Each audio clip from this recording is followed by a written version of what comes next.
Just want to say a few words about this incident that's happened regarding the new Borat film and Rudy Giuliani.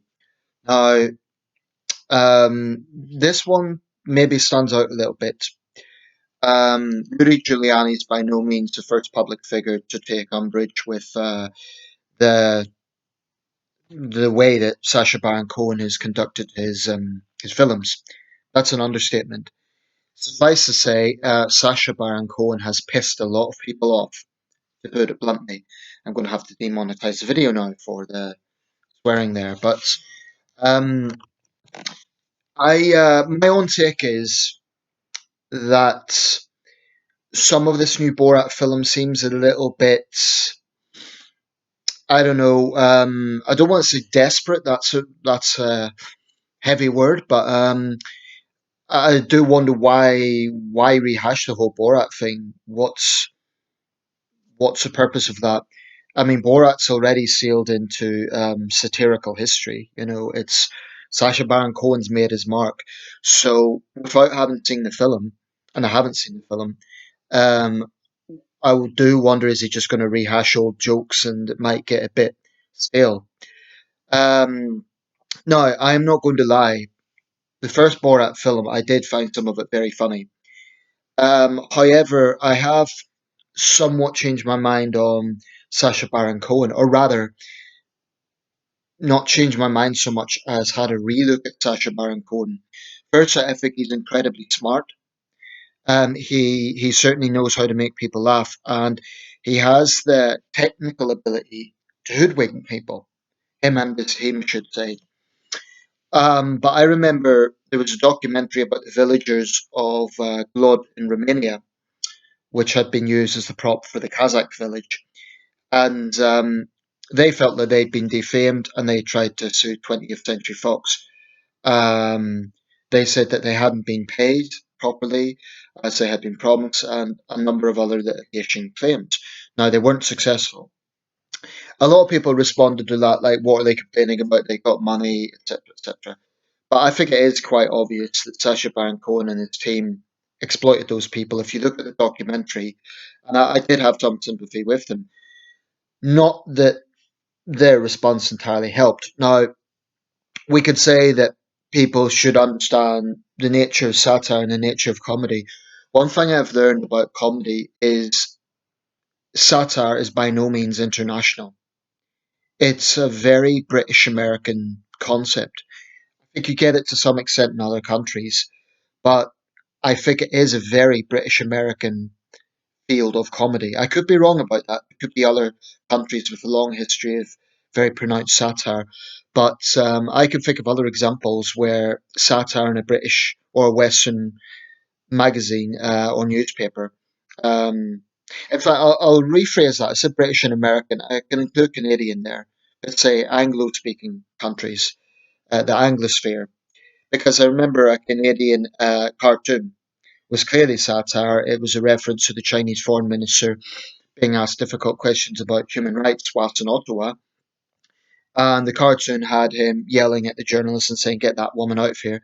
Well, Chinese nationals went into a tantrum and they said, "Oh, he never said that. We watched it." And they were totally missing the point of satire. He didn't literally say that, but it was satire, parody. And I do think that is something that we need to consider when looking at Borat. Now, to be clear, I'm not saying that other people around the world don't understand satire or parody.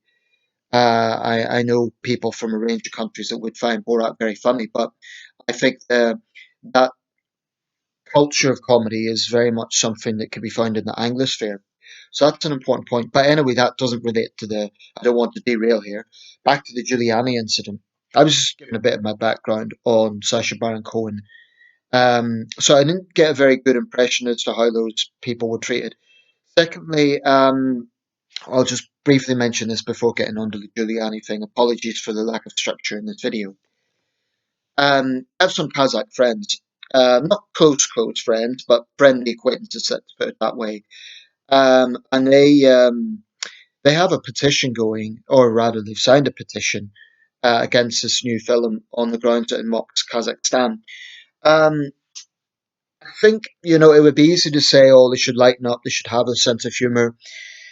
But it is important to remember that Kazakhstan is not a well known country. It's not, as well known in popular culture as, say, France or the United States or Japan or Britain. It's not a country that is well known to outsiders. If you say Kazakhstan to me, I think of beautiful natural landscapes because I've seen pictures of them. I think of the Soviet space program because a lot of the launch sites were in Kazakhstan. I think of a vast country. It's one of the world's biggest countries by area. I think of beautiful women, actually. Some of the most beautiful women I've ever known have been Kazakh. Those are the things that come to my mind. I'm a someone training to be a freelance journalist. Is my job and my interest to know things. I think the average person wouldn't necessarily know much about Kazakhstan apart from Borat. And okay, they will know that it isn't literally Kazakhstan, but I sort of see my acquaintances' contention with this because it's defaming their country. It's making it into an international laughingstock. And some people might think it really is Kazakhstan. I think most people will know it isn't. But I sort of think maybe he should have just used a fictionalized country. Give a Stan at the end of it, make it a Central Asian Republic. But using an actual named country, maybe he shouldn't have done that. Um, I mean, I think if it was a better known country like France or Britain or whatever, it wouldn't have the same impact because those countries are known for so many different things internationally. Kazakhstan isn't. So yeah, I think that is a contention that I can understand. Now, about the Giuliani incident, and apologies for procrastinating around this, but I did want to introduce my thoughts on Sacha Baron Cohen. Rudy Giuliani is a seasoned political figure. He's not technically a politician at the moment. He's a lawyer. He's Trump's lawyer, right? But he is a seasoned politician. He's been in the game for decades. Decades. Um, Now, supposedly, what happened here, if you've seen the clip, it's floating around online. It's a segment from the film, and this is why I don't want to go into extensive detail because I haven't seen the whole film. Basically, a young woman, she's 25 years old, but she's playing a 15-year-old, pretending to be a 25-year-old journalist, conservative journalist, who's interviewing Giuliani about President Trump's response to coronavirus. Sounds innocent enough, at least that logic. So you're thinking, okay, well, maybe Giuliani genuinely believed that. For me, the first and most glaring question is it normal to do an interview in a hotel bedroom with an attractive young woman? I think the answer is obvious. So uh, there's a guy comes in, it's actually Sacha Baron Cohen pretending to be a technical person, an engineer or something, says there's something wrong with the lighting on the camera and they need to fix it up. They have an argument.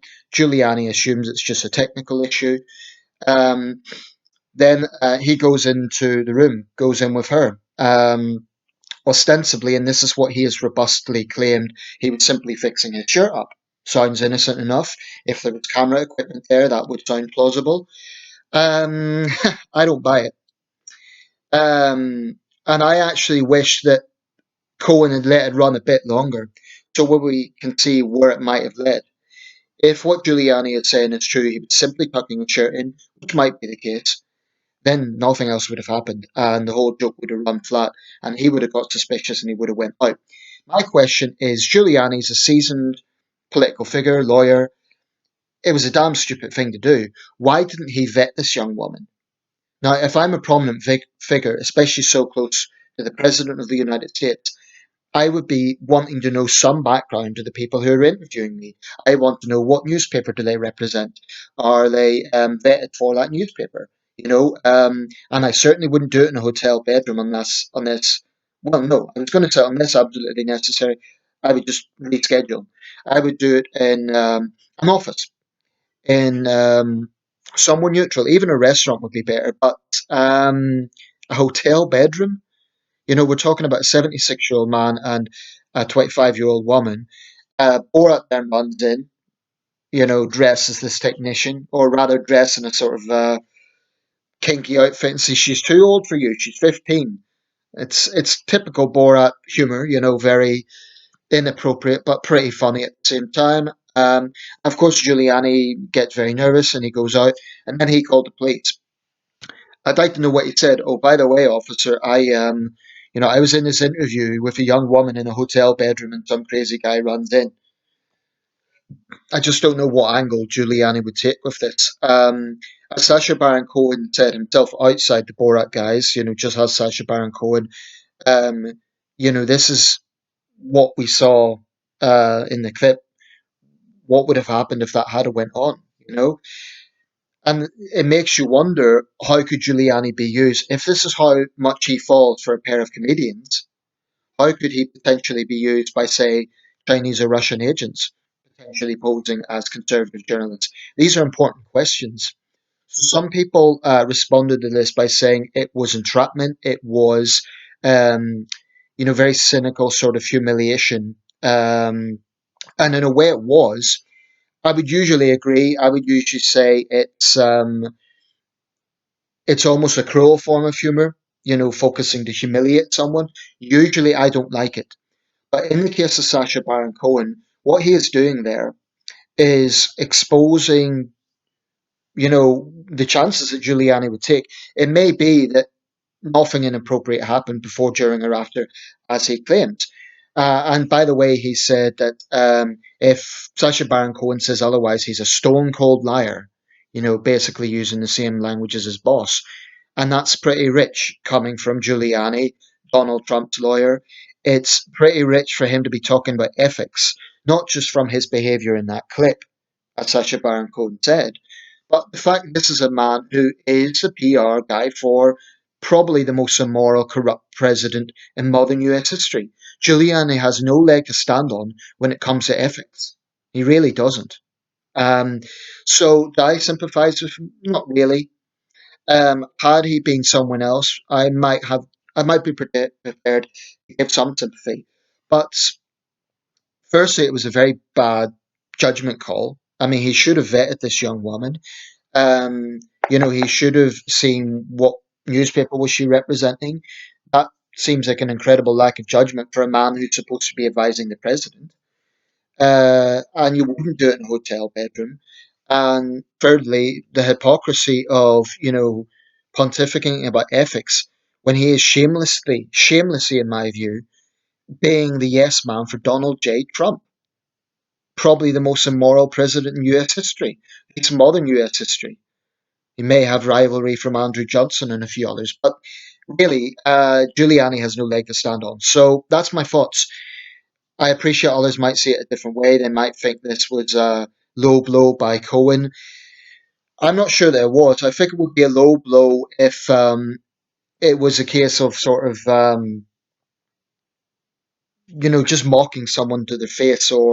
But you have to remember, everything that happened there was of Giuliani's own doing, right?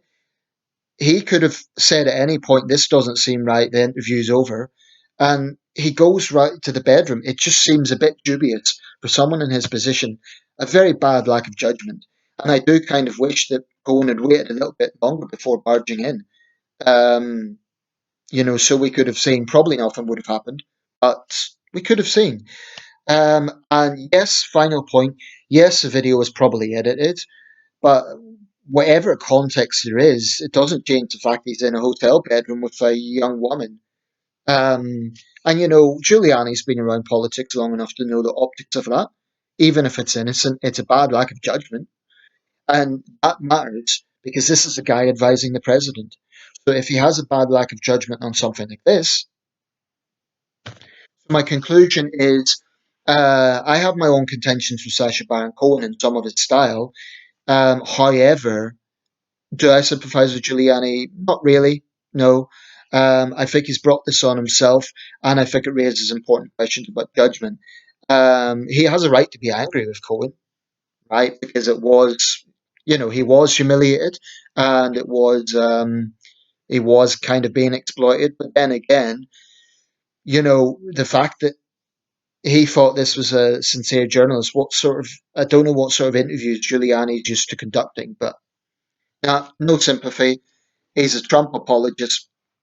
So for him to talk about ethics, it's just. Oh, one last thing I'll just add.